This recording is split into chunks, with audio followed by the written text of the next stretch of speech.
Actually, yung sinasabi ho ninyo na this is a territory or baluarte ng mga Duterte.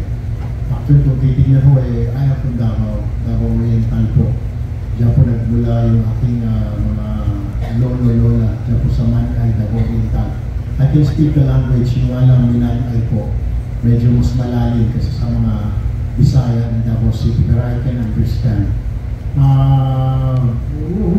We hope that yung mga tao po will decide. Siguro naman ho, hindi naman ho kami mapapahiya sa alyansa dahil itong mga kandidato po na nakikita po rin sa mga posters, yung mga government officials na po, or used to be government officials na nagtrabaho din naman, nag-perform din naman during the time of President Duterte, may ginawa din naman po iba po sa amin, mayor, panahon po ni Pangulong Duterte. Ako po nasa media before. Ito mga senador natin, sila Senator Manny, Senator Tito Soto, they were all senators during the time of PRRD. So, may mga ginawa naman ho. Kayo, you can attest to that.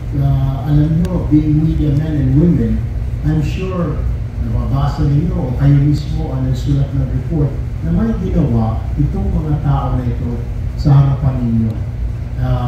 Hindi po ako mahihiyang sabihin na lahat naman ho na kandidato rito sa alyansa ay competent at hindi po masasayang po yung boto ninyo.